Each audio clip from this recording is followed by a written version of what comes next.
You ever get that feeling that history has gaps? You know, like you're reading a book, but whole chapters have been ripped out. We celebrate this handful of geniuses for shaping our world, but what if some of the most important stories, the most incredible discoveries, were actually hidden from us on purpose?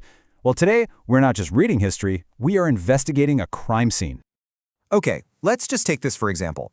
We all know Thomas Edison, right? But have you ever heard of Granville T. He was this unbelievably brilliant black inventor, so prolific, they actually called him the Black Edison. This is the guy who invented the multiplex telegraph, which let trains communicate with each other, preventing who knows how many accidents. In fact, he actually had to go to court to defend his patents against the other Edison, and he won.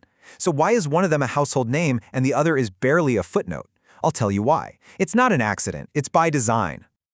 So in this explainer, we are going to pull back the curtain on the blueprint that's used to make people invisible. We're going to follow the evidence through the labs of forgotten scientists, the studios of lost artists, and yeah, even the battlefields of erased heroes. So how does something like this even happen? Well, the first thing you have to get is that forgetting isn't passive. It's not just, memory fading over time. It is an active construction. There are actual systems in place, architectures, if you will, that are specifically designed to sideline certain people and everything they've achieved. And this is the core concept right here. These architectures of invisibility, they're the unseen structures that basically decide whose name gets carved into stone and whose gets written in sand. It's this toxic mix of institutional power, social prejudice, and flat-out deliberate suppression that creates all those empty pages in our history books. All right, so let's investigate the first wing of this architecture. We're diving into the world of science, where a very, very specific kind of theft has been playing out over and over and over again. And you know what's so wild about this? There's actually a name for this crime. It's called the Matilda Effect. It was named after a 19th century activist, Matilda Joslyn Gage, and it describes this phenomenon where a woman makes some incredible, world-changing discovery, but the credit, and let's be honest, usually the Nobel Prize, goes to the man working just down the hall. And this just shows you the sheer scale of the problem. Okay, first up, Rosalind Franklin. Her photograph 51 was literally the key to understanding the structure of DNA, but it was Watson and Crick who walked away with the Nobel. Then you've got Nettie Stevens, who discovered that chromosomes determine sex, but somehow her own mentor got the credit for it. And maybe the most heartbreaking of all is Alice Ball, a 23-year-old black chemist who developed the first effective treatment for leprosy. After she died suddenly, the president of her university just stole her research and slapped his own name on it. It's not a coincidence. It is a devastating, undeniable pattern. But of all of these stories, Lise Meitner's is, well, it's just on another level. She was a genius physicist who first figured out the theory of nuclear fission. But she was a Jewish woman in Nazi-era Germany, so she had to flee for her life. Her male colleague Otto Hahn published their work without her, and guess what? He won the Nobel Prize. Alone. But here's the kicker. Later on, she was asked to help build the atomic bomb, and she was the only prominent Allied physicist who refused on moral grounds. So not only did she make the discovery, she held a moral line that the men who got credit for her work did not. Okay, let's move on. We're now walking into the world of art, and we're going to see how the very same architecture of invisibility worked here, just using a different set of tools to keep genius locked away in dusty attics for centuries. For 100 years, every art history book told the same story. Abstract art began with Vasily Kandinsky in 1911. Well, that story is wrong, and this slide pretty much changes everything. 5 years before Kandinsky, a Swedish artist and mystic named Hilma of Klint was painting these huge, vibrant, totally abstract masterpieces. She believed the world wasn't ready for her vision, so she said her work couldn't be shown for 20 years after she died. That, plus the fact that she was a woman working way outside the cool kids' art scene in Paris, just poof, she was erased from the story. And believe me, the list of phantoms haunting art history is long.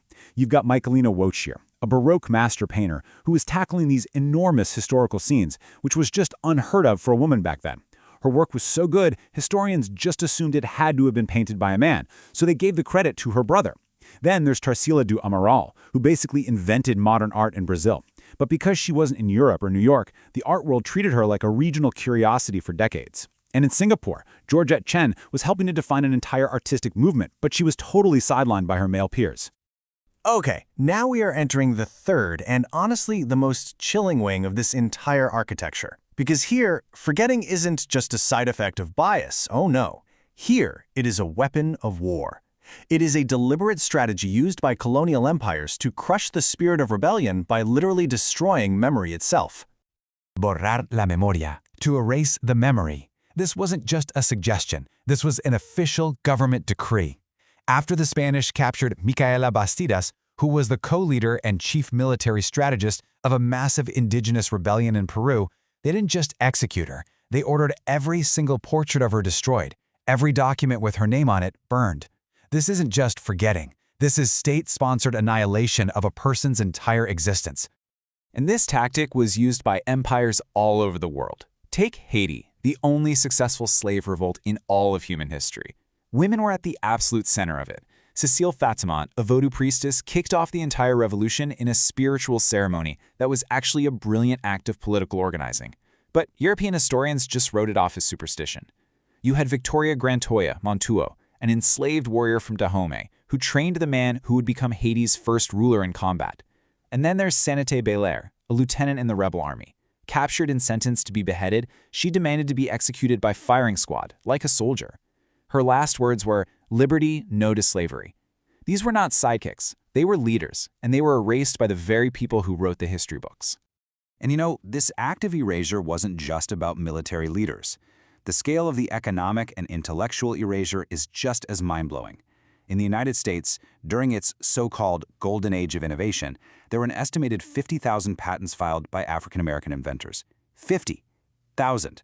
That's everyone from Jan Metzeliger, whose machine completely revolutionized how shoes were made and made them affordable for regular people, to Lewis Latimer, who created the carbon filament that actually made Edison's light bulb practical. A whole universe of ingenuity that was just systematically ignored. So, after looking at all this evidence, from science, from art, from history, who's responsible for all these missing geniuses? Who are the real culprits here? Well, the villain isn't a single person. It's the architecture itself. First, you've got patriarchy, which just assumed women weren't capable of genius, and so it either stole their work or gave the credit to men.